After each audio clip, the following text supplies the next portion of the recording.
Hare Krishna everyone, good morning. Welcome to this video. I hope you all are doing great. I am also good. I am an UPSC aspirant. I do share my journey on YouTube with you. And आज है मेरी 21 days challenge का day 11। मैं उठ चुकी हूँ and अभी time हो रहा है सुबह के 4:45। मैंने गर्म पानी भी ले लिया है। अब मैं आ गई हूँ अपने स्टडी रूम में। एंड मैं आपको बता दूँ, मैं अपने स्टडी रूम में सिर्फ और सिर्फ पढ़ाई करती हूँ। मैं सोती अपनी मम्मा के साथ हूँ। सो अभी मैं आ गई हूँ अपने रूम में एंड अभी मैं लाइट ऑन करूँगी, बिकॉज़ मुझे ये ब्लू लाइट ना जब तक ऑन ना करूँ ना तो फिर एक जैसे लगता नहीं, पॉजिटिव वाइब्स अभी नहीं आ रही। तो जब ये लाइट ऑन करती हूँ ना तो फिर एक अलग ही एनर्जी मुझे फ़ील होती है।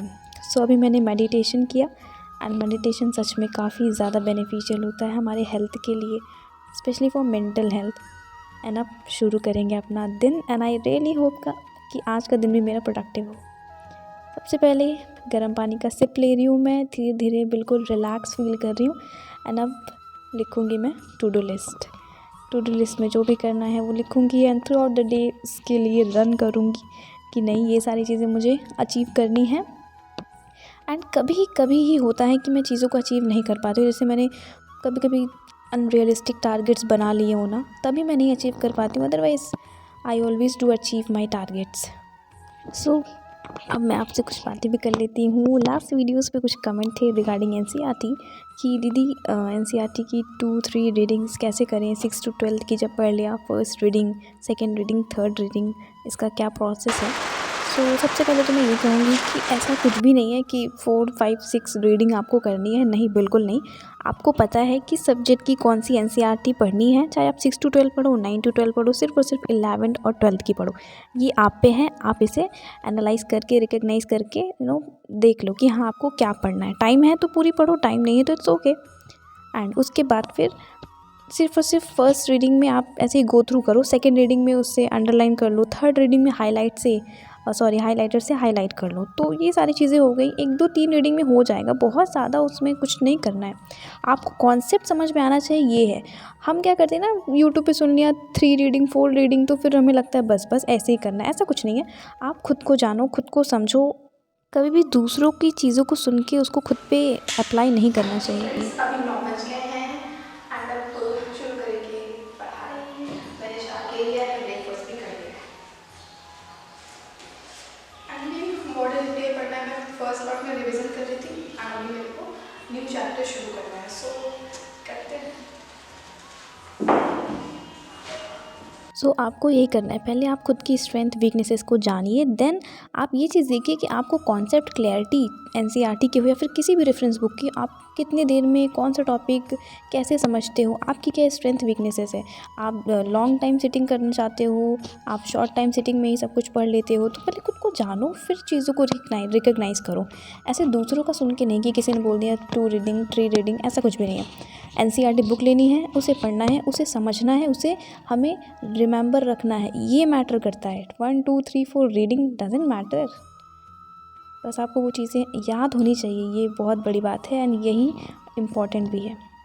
सो अभी मैंने शार ले लिया है एंड अभी मॉडर्न इंडिया पढ़ रही हूँ मैं। एंड मैंने आपको लास्ट वीडियो में भी बताया था कि मेरा भी अल्टीमेट फोकस मॉडर्न इंडिया पे ही है, बिकॉज़ ये बुक आपको पता है बल्कि है, देखने में छोटू सी है बट ऐसा नहीं है, बहुत सारे चैप्टर्स हैं इसमें। सो अभी इसे ही कर रही थी एंड अभी मैं कर रही हूँ वर्ड ज्योग्राफी, कंट्रीज़ के नेम एंड उनके कैपिटल्स जो भी हैं वो सारा कुछ लिख के मैं रिवाइज़ करती हूँ, सो दैट मुझे ये सारी चीज़ें प्रीलिम्स के टाइम में थोड़ी ईजी लगें। उस टाइम बस रिविज़न बचा रहेगा, उस टाइम कौन कंट्रीज़ के नेम ढूंढेगा, उसके कैपिटल लिखेगा। So that's why I am doing this.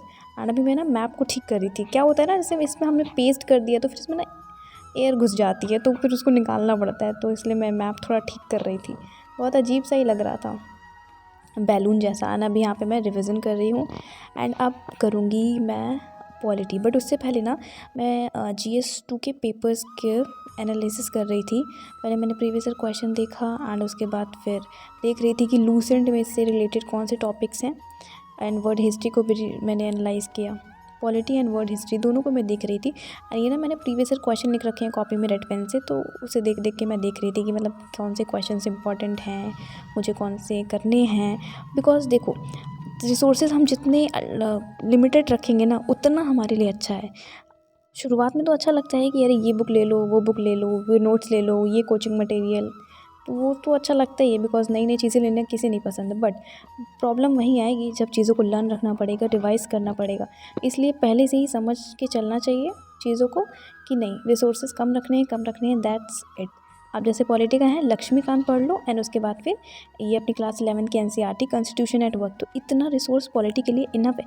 अब उसके बाद भी कोचिंग मटेरियल, यहाँ का मटेरियल, वहाँ का मटेरियल, ऑनलाइन सोर्सेज के नोट्स, तो ये सारी चीज़ें ना थोड़ा सा हमारे लिए ही हर्डल क्रिएट कर लेंगी। फिर जब टाइम आएगा मेन हमें जो भी एग्जीक्यूट करना रहेगा एग्ज़ाम में, वो हम नहीं कर पाएंगे। इस वजह से रिसोर्सेज को लिमिटेड रखना चाहिए। और एक अंदर भी ये चीज़ रहेगा ना कि अरे एक ही बुक तो है, अरे 2 ही बुक तो पढ़नी है, ये चीज़ें रहेंगी।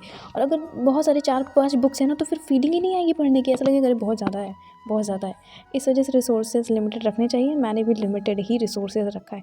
इवन मैं चीज़ों को यही देखती रहती हूँ कि सिर्फ इम्पॉर्टेंट पढूँ, सिर्फ इम्पॉर्टेंट पढूँ, because I know myself कि मैं नहीं कर पाऊँगी, बहुत सारा नहीं है मेरे में इतना। सो जितना हो सके रिसोर्सेज को लिमिटेड रखें एंड मल्टीपल रिवीजन करें। मेरे लिए भी ये चीज़ है एंड आपके लिए भी है। एंड अपने स्ट्रेंथ एंड वीकनेसेस को जान के ही चीज़ों को करें। ये नहीं कि किसी ने कुछ कह दिया तो आप उसे फॉलो करने लगे, बिल्कुल नहीं। सिर्फ और सिर्फ अपनी सुनिए, अपनी करिए। Thanks for watching, bye bye.